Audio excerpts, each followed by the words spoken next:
My friends, as we come together in this sacred moment, I would like us to look very honestly at something that has occupied the human mind for thousands of years. It is prayer. And yet, for all the prayers uttered, for all the words spoken into the heavens, for all the tears shed in earnest pleading, the world still suffers. People pray for peace, and wars continue. People pray for health, and disease persists. People pray for supply, and shortages remain. And so it must be clear that the difficulty does not lie in God, nor in any failure of divine love, nor in any reluctance of the infinite to reveal itself. No, the difficulty lies in the way mankind has been taught to pray. For most of the world, prayer is an act of reaching outward. It is the attempt to persuade a distant God, a God somewhere beyond the clouds or beyond the stars, to intervene in human affairs, and so the individual becomes a beggar in his own universe, calling upon a power he believes is separate from himself. But I say to you, that very attitude is the beginning and the end of unanswered prayer. For the moment you believe that there is a God outside of your own being, you have already placed yourself in separation. And separation is the one condition in which spiritual fulfillment can never appear. You see, the tragedy of the human race is not that God is silent, but that man is deafened by his own belief in a God who must be informed, persuaded, or convinced. The tragedy is not that prayers go unanswered, but that the majority of prayers are never truly prayers at all. They are fear in disguise. They are anxiety wrapped in holy language. They are the call of an individual who believes he stands apart from his source and hopes that by enough words, enough pleading, enough urgency, he might move the hand of the divine. But the infinite does not move according to human insistence. The infinite is not stirred by emotion, nor by eloquence, nor by pressure. God is not a responder to human will. God is the very presence, the very life, the very consciousness that is already within you. And until this is understood, prayer remains ineffective, because prayer that begins in separation must end in disappointment. And so the first truth we must face, gently, humbly, but firmly, is that the common notion of prayer is almost entirely mistaken. Prayer is not the act of getting God to do something. Prayer is not the attempt to change circumstances. Prayer is not the effort to attract something that is absent. No, prayer is the sacred recognition of what already is. Prayer is the turning within to the presence that has never left you, the presence that neither slumbers nor sleeps, the presence that cannot be improved, cannot be persuaded, and cannot be moved because it is the fullness of being already operating at the center of your existence. When this is understood, when you see that God is not somewhere else, that God is the very essence of your consciousness, then prayer begins, and only then can prayer bear fruit. This, my friends, is the great misunderstanding we must set aside if we are to enter the deeper work that lies before us. For prayer does not begin with words, it begins with awareness. Prayer does not begin with asking, it begins with recognition. Prayer does not begin in the outer world. It begins in the silent sanctuary of your own being. In a few moments, we will examine why even the most earnest prayers seem to fail, and what must be seen before spiritual activity can flow freely. But for now, let us hold this one truth close. God is not afar off. God is closer than your breath, nearer than your heartbeat. And it is only in the recognition of this nearness that true prayer can unfold. And so we continue, my friends, by looking directly at a truth that is both simple and profound. If prayer, as the world knows it, is largely ineffective, why is that so? Why does the human race continue to pray with sincerity, with hope, with urgency, and yet experience so little of the spiritual fruit promised in Scripture? The answer is not mysterious. It is not hidden in esoteric language. It lies in this: most prayers rest upon the belief in two powers. You see, the moment an individual begins a prayer with the thought, I have a problem, and I must now ask God to remove it, he has already divided the universe. He has established a problem on one side and God on the other. He has created an adversary, whether that adversary is disease, lack, danger, conflict, or fear, and he believes this adversary has a measure of power, a degree of reality, an authority to act in his life, and then he seeks to invoke a second power, God, to overcome the first. This, my friends, is the essence of every unanswered prayer. For the moment you accept two powers in your consciousness, good and evil, harmony and discord, God and problem, you have stepped out of the spiritual universe and into the realm of illusion, the realm where struggle is inevitable and peace is always delayed. The Master told us plainly, resist not evil. Why? Because in resisting, in opposing, in fearing, we give form and substance to that which in truth has no power at all. Let me say it gently but with complete clarity. There is no power apart from God. No disease power, no financial power, no destructive power, no opposing power anywhere in the universe. And yet listen carefully, the very act of pleading with God to remove a condition is the act of declaring the condition to be a power. Each request, each petition, each anxious thought affirms the presence of a second power, a power that must be fought, corrected, treated, or overcome in that very moment.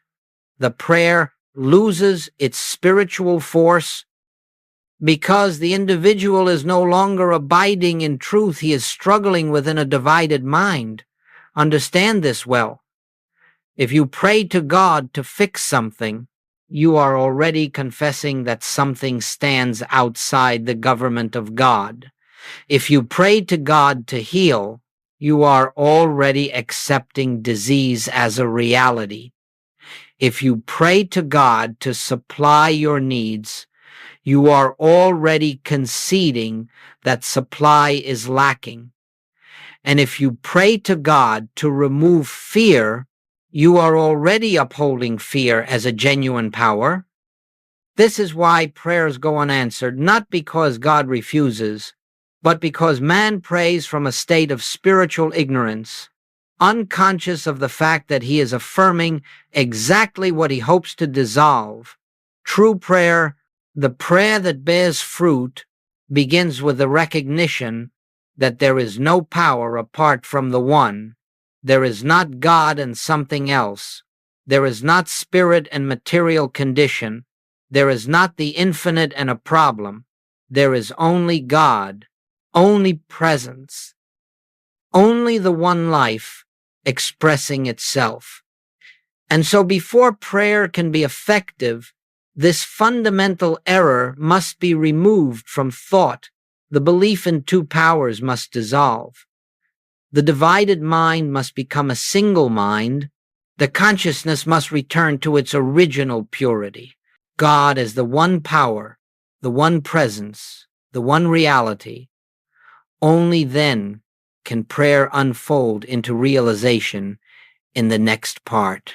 We will look at the greatest error mankind makes in prayer, the subtle but devastating mistake of praying to God as though God were separate from us.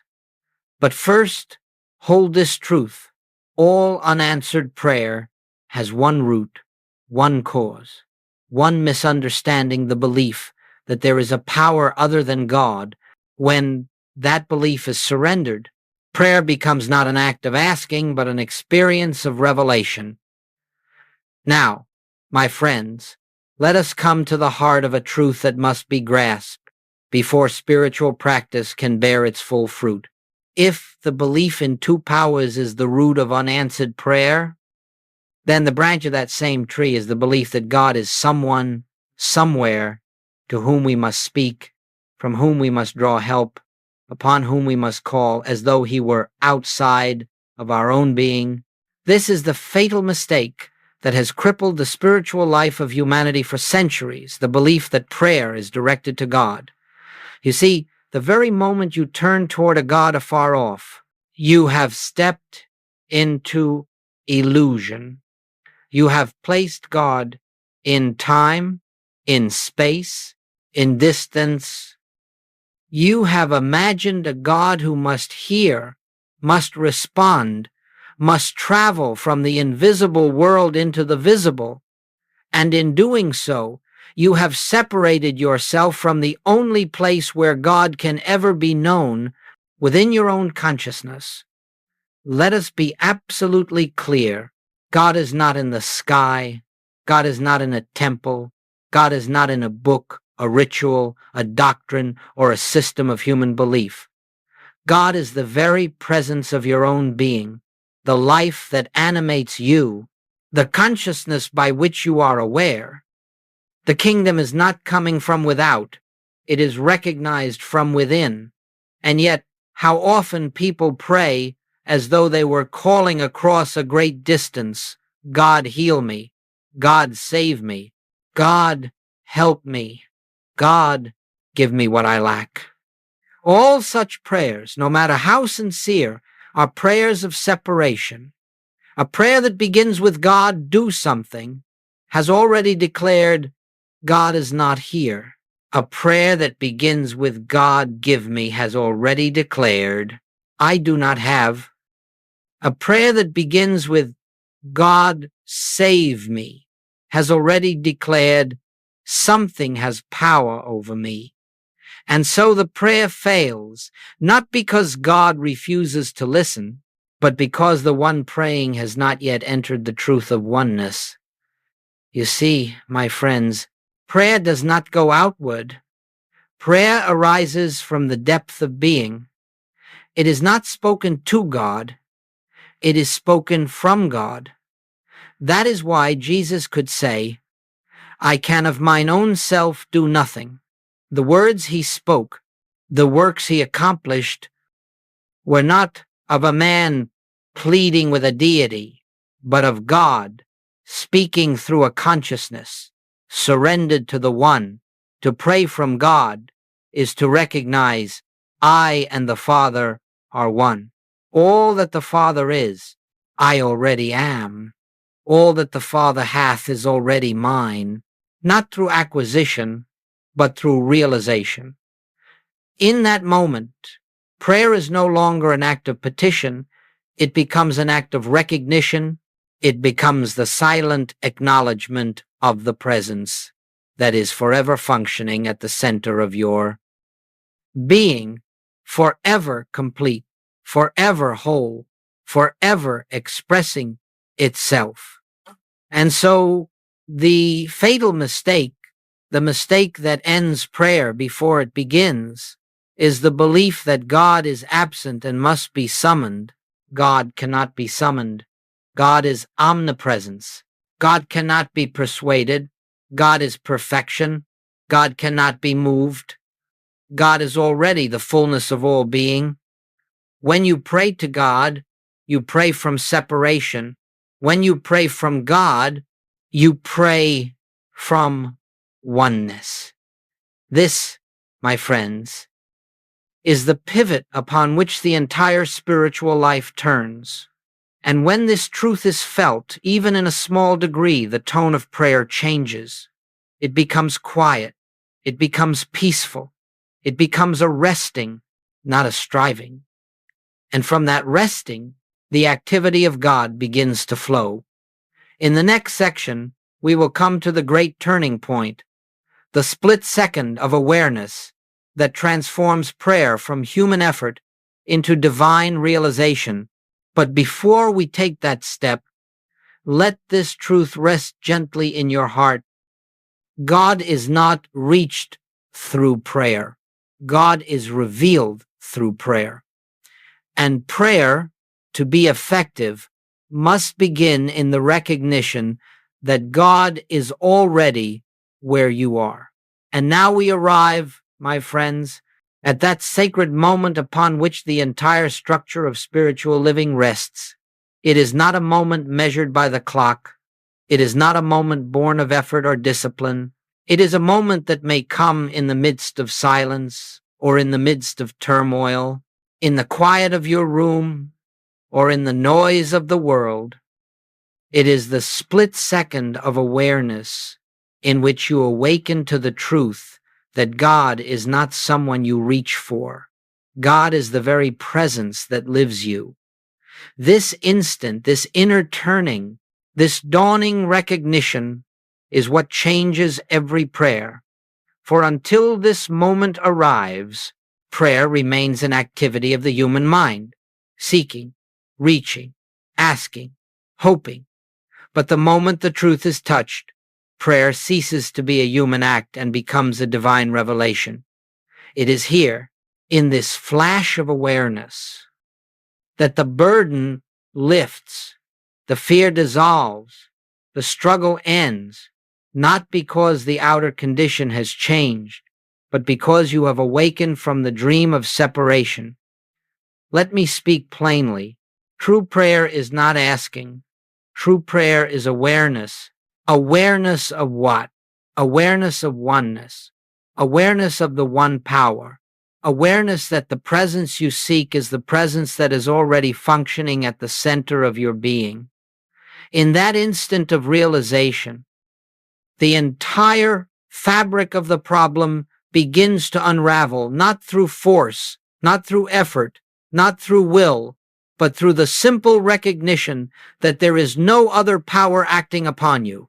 The problem, whatever its name or form, is seen for what it is, an appearance without substance, a shadow that cannot withstand the light of truth.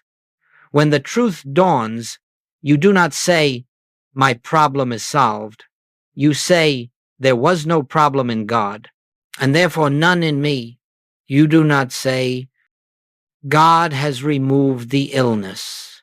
You say, "God being all, illness could never have been a power." You do not say, "God has supplied my need." You say, "Supply was never absent. Only my awareness of the source was clouded." This is the mystical moment where the human sense of life yields to the divine. It is the moment in which personal responsibility gives way to spiritual assurance. It is the moment in which you stop trying to make truth work and allow truth to reveal itself. And I tell you, this moment can come in an instant. It can come while washing dishes, walking down a street, sitting quietly in your chair. It is not created by thought. It is not brought forth by concentrated effort. It is simply recognized. This recognition, this inner click, is the very heart of spiritual realization. It is the rock upon which healing is accomplished, not by adjusting the outer picture, but by illuminating the inner consciousness. Once you have touched this awareness, even for a breath, you will know prayer is not the attempt to bring God into your condition. It is the recognition that God never left. In the next section, we will explore how to enter this state more consciously, more frequently, through one simple act, the practice of stopping, of turning inward to that which has always been present. But remember this, the moment you sense the presence, even faintly, the prayer is already answered. because the revelation of the One leaves no room for a second power. And now, my friends, having seen that prayer becomes effective only when it rises from the awareness of oneness. We must look at the simple practice that opens the door to this awareness. It is not a complicated technique. It is not a ritual reserved for holy places or sacred hours. It is the humble, quiet act of stopping the restless activity of the human mind, stopping the frantic search for solutions, stopping the ceaseless effort to make God act according to our will. You see, the human mind is forever in motion. It seeks, it fears, it calculates, it plans. It is always moving toward something or away from something. And yet all spiritual realization begins not in movement, but in stillness. All revelation is born not of thinking, but of resting. All truth enters consciousness not through effort, but through silence. This is why, in the infinite way, we teach the practice of stopping. It is the moment in which you withdraw your attention from the outer world, not to escape it, not to deny it, but to recognize that your good is not in the outer scene at all. It is the moment in which you quietly turn inward and acknowledge, "Thou art here," or simply, "I am." These words are not spoken to attract a presence. They are spoken to awaken your awareness to the presence already functioning.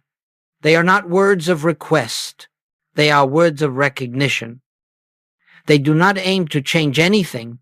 They aim to reveal what already is. Stopping means this: for a breath, for a heartbeat, for a moment, you release every attempt to improve your life. You lay down the tools of the intellect. You cease your struggle against conditions. You no longer try to direct God, guide God, or instruct God. In that instant, you create the space in consciousness through which the divine activity can reveal itself. This stopping is not an escape from responsibility. It is the entrance into your only true responsibility, the responsibility to be still and let the presence be the presence.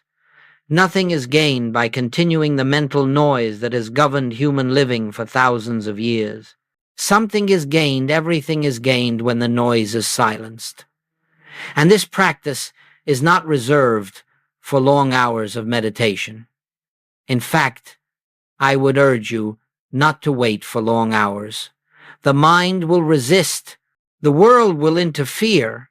Instead, take brief, frequent pauses throughout your day, many times a day, if possible. For just a minute or two, turn your attention inward with no purpose, no request, no agenda. Simply become receptive. Simply acknowledge, "I and the Father are one. The place whereon I stand is holy ground. Thou art here." In these moments of quiet turning, something begins to shift. A subtle peace enters consciousness. A sense of assurance rises. Unexplainable but undeniable, you begin to feel, not merely understand, but feel the presence of the one that never leaves you. And as you cultivate this sacred stopping, you discover that it takes less and less time to enter the awareness of oneness. In time, a minute is enough. A breath is enough. A glance inward is enough. This, my friends, is the first practice of true prayer. Stop, turn within, acknowledge the presence, and rest. In the next section, we will explore the essence of this rest, what it means to listen in prayer, to be receptive to the divine impulse that speaks without sound and moves without effort. But for now, let this truth settle deeply. When you stop turning to the world for answers, You begin turning toward the only place where answers exist within the silence of your own being. And now, my friends, having learned the sacred art of stopping, we come to the very essence of prayer. For once the mind grows still, once the inner turning has been made, we discover something remarkable. True prayer is not what we have been taught. It is not the speaking of words. It is not the forming of thoughts. It is not the repetition of formulas or affirmations. No, true prayer is listening pure receptivity to the divine activity that is already present. The greater part of the world prays by speaking to God, but in spiritual living, we pray by allowing God to speak within us. We do not pray to be heard by God. We pray to hear God. We do not pray to move the divine. We pray to be moved by the divine. And so prayer becomes not a monologue, but a holy silence in which the still small voice can make itself known. Let me tell you, the entire universe is always filled with the movement of spirit. God is forever imparting, forever pouring, forever expressing. There is no moment when the divine ceases its activity. If we are not receiving, it is not because God is withholding. It is because our consciousness is too filled with noise, too preoccupied with desire, too occupied with fear to hear the whisper of the infinite. And this is why we stop. This is why we turn within, not to present God with a list of needs, but to empty ourselves of all that obstructs our hearing. For in the silence, something happens not through our effort, but through our receptivity. A wordless assurance arises. A quiet sense of rightness appears. A direction reveals itself. Not through thought, but through a gentle inner knowing. This is the comforter that Jesus promised. This is the Spirit of truth that leads us into all truth. This is the divine impulse that needs no human vocabulary to be understood. When you truly listen in prayer, you are not attempting to hear a voice. You are not waiting for words to form. You are not looking for visions or signs.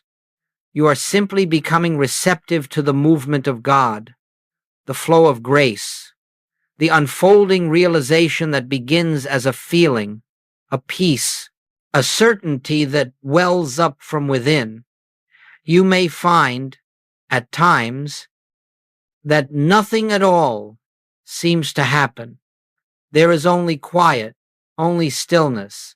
But I tell you, that stillness is the prayer, that quiet is the answer.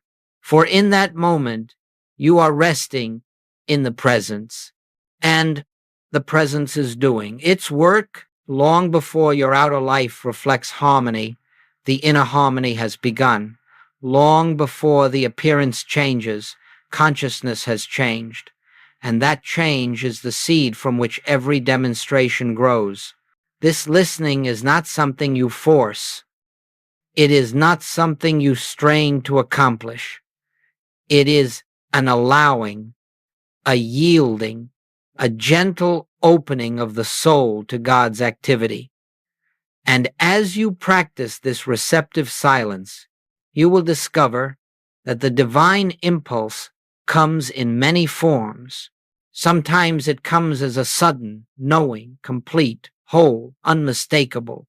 Sometimes it comes as peace, dissolving fear without a single word spoken. Sometimes it comes as clarity regarding what to do or what not to do.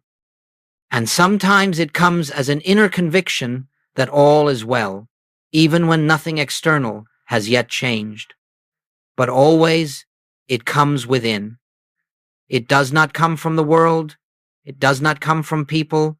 It does not come from books. It arises from the ground of your own being, for that ground is God. So remember, prayer is not speaking. Prayer is listening. Prayer is not asking. Prayer is receptivity. Prayer is not reaching outward. Prayer is yielding inward to the one presence. In our next section, we will explore what happens when this listening ripens, when the human will falls silent and the divine activity takes over entirely without effort, entirely without struggle. That is the moment when healing begins, not by your doing, but by your witnessing. And now, my friends, let us move into the heart of the transformative moment that every spiritual seeker must eventually encounter. It is the moment when personal will falls away and divine activity begins to reveal itself. This moment is subtle. It does not arrive with trumpets or fanfare. It comes quietly, gently, almost unnoticed, yet its effect is profound. It is the shift from human effort to spiritual realization, from trying to make something happen to allowing the infinite to reveal what already is. You see, as long as we rely on the human mind, its plans, its strategies, its fears, its desires, we remain bound to the very limitations we are trying to escape. The human mind, no matter how disciplined or sincere, operates within the realm of duality. It sees two powers, two forces, two realities. It attempts to fix one and invoke the other. And so long as the mind is active, prayer cannot rise above its level, because prayer is being conducted in the very arena where the problem appears to have power. This is why we must come to a point where the personal will is no longer the initiator of our spiritual work. There must be a moment, a holy moment, when we stop trying to heal, stop trying to improve, stop trying to attract, stop trying to change. In that stopping, something greater than human intention begins its work. Joel Goldsmith often said, "You do not heal. You witness. You do not correct error. You do not fight illusion. You do not manipulate appearances. You bear witness to the action of God, which is forever functioning whether the human mind recognizes it or not." When personal will subsides, even slightly, the divine begins to move into expression. But it does not move through effort, it moves through consciousness. It does not act because you command it, it acts because you have removed your resistance to it. And that resistance, my friends, is always the same thing. The belief that you must do something. When the belief in personal doership relaxes, even for a few seconds, a new atmosphere enters the soul. You begin to sense that you are not the one making life happen. You are the one through whom life is happening. You are not the source. You are the transparency. You are not the architect. You are the instrument.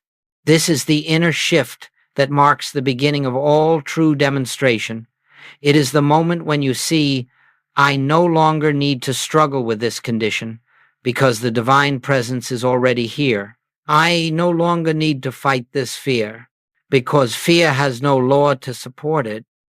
I no longer need to seek supply because supply is the nature of the infinite expressing as my very being.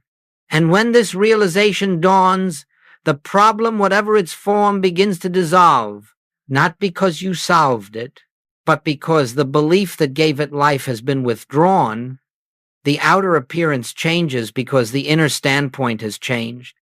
The world rearranges itself because you have stopped trying to rearrange it. Harmony appears because harmony was always present, but your anxiety concealed it.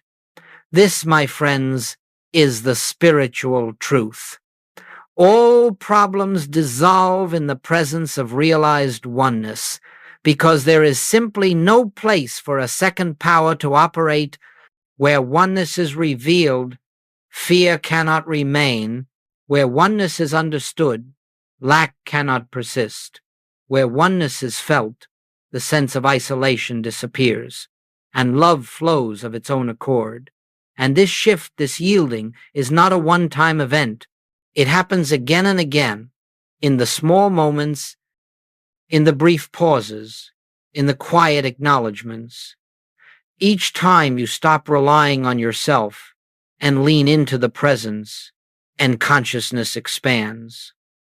Each time you surrender the personal will, grace flows a little more freely. Each time you cease your inner effort, the divine begins its effortless work.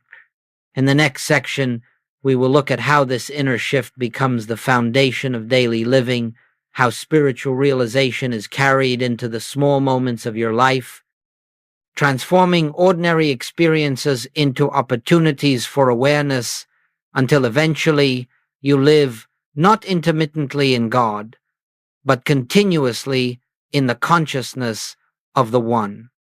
And now, my friends, we come to the practical heart of this work, how to live this truth, not occasionally, not only in meditation, but moment by moment, in the very midst of daily life.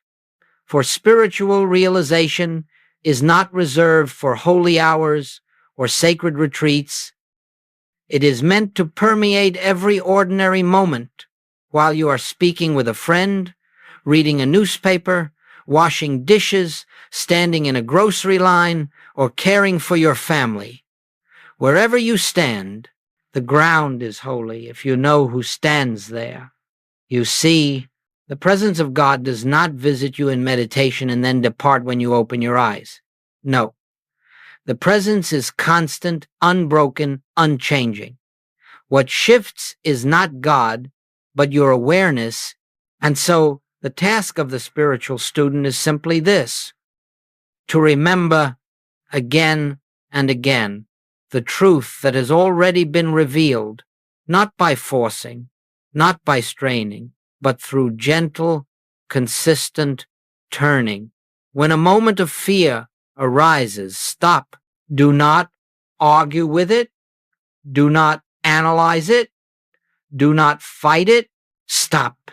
Turn within and acknowledge God is the one power, and I am in that one. When a sense of lack touches your thought, stop. Do not grasp. Do not worry. Do not plan frantically. Stop, turn within, and remember. All that the Father has is here, now, as my consciousness. When the body seems to ache or falter, stop. Do not run to fear. Do not empower the condition. Stop. Turn within and quietly note, I am not this body that appears. I am the life that animates it. When time feels short and pressures mount, stop. Do not rush. Do not surrender to anxiety. Stop. Turn within and rest in the truth. I live in the eternal now. Time is not my master. In this way, you begin to live the truth, not intellectually, but consciously. You begin to take dominion over the four temporal kingdoms simply by not bowing to them, by refusing to acknowledge them as powers. And each time you stop, even briefly, you loosen another thread of the illusion that holds the world in fear. These moments of remembrance, though small, accumulate. They build a momentum in consciousness. They establish a new center of gravity within you, a place of certainty, of peace, of quiet authority. You find that you respond differently to people, differently to events, differently to the ups and downs of daily living. Something within you has shifted, and that shift becomes the atmosphere you carry with you. This is the grace-filled life. Joel Goldsmith spoke of a life lived in constant God realization. not constant in the sense of every second of thought, but constant in the underlying awareness that is never fully lost, even when you are engaged in the world. A place from which you can return easily, quickly, naturally, to the inner presence. You will discover that you begin to walk more slowly. You breathe more deeply. You speak more gently. You listen with greater patience. It is not something you do intentionally. It is something that happens when the mind bows to the presence. Gradually, you see that the world around you begins to reflect this shift. Situations become harmonious without your manipulating them. People feel comforted simply by being near you, though you say nothing. Opportunities appear without your seeking. Solutions arise without your planning. And you know beyond doubt that these are not the products of human effort, but the fruits of spiritual awareness. For when heaven is recognized within, it begins to appear without. When the kingdom is found here, it expresses everywhere. When God is realized in consciousness, God becomes visible in form. In the next section, we will bring all of this into a final understanding, a closing contemplation on what it means to live in the one presence, resting in the one power, and allowing grace to complete its perfect work. And now, my friends, as we bring this time of shared contemplation to a close, let us return once more to the foundation of all spiritual work, the recognition of one power, one presence, one life, for everything we have spoken, everything we have practiced, everything we have glimpsed in these moments rests upon that single truth. There is not God and something else. There is not spirit and matter. There is not the infinite and the problem. There is only God, appearing as your consciousness, appearing as your very being, appearing as the harmony of all that concerns you. When this truth is known, not merely thought, not merely repeated, but known, every prayer is answered in the only way prayer can be answered, through realization. The answer is never something added to you. The answer is the revelation of what has always been true but was hidden behind a veil of fear, a veil of belief, a veil of separation. And so, as you leave this moment, you do not carry a new technique. You do not carry a new formula. You do not carry a new method. You carry a new awareness, an inner knowing that God is not someone to whom you must speak, but the very presence that speaks through you. You carry the assurance that you are not praying to God, but that God is praying as you, expressing through your consciousness as peace, as clarity, as supply, as harmony. I would like to offer you this simple truth to hold in your heart. You do not have to make prayer work. Prayer works when you stop working, when the human mind becomes still, when personal will steps aside, when the old habit of asking and pleading is surrendered. The divine activity flows without obstruction, and you find that God's grace is not something that occasionally touches your life. It is the very law of your being. So let us rest, just for a moment, in quiet recognition. Let us feel, not think, not analyze, but feel the nearness of the presence. Let us acknowledge silently, I and the Father are one. All that the Father is, I am. The work is done. Sit for a breath in this awareness, and notice how the atmosphere changes, how the mind softens, how the heart opens, how peace settles like a gentle mantle upon your shoulders. This is the fruit of stillness. This is the result of stopping. This is the answer to every prayer, the recognition of the one that has never been absent. And as you walk back into the world, Do not strive to hold this state. Do not grip it with tension. Simply return to it again and again, lightly, gently, throughout your day. For each time you turn within, even for a moment, you are watering the seed of realization. And that seed, in its own perfect season, grows into a life lived in God consciousness. You are never alone. You are never without guidance. You are never without supply. And you are never, ever separate from the one who lives as you, through you, and in you. And so, my friends, go in peace, not the world's peace, fragile and fleeting, but the peace that the Master spoke of, the peace that passeth all understanding, the peace that comes when the heart knows God is the only power, and God is here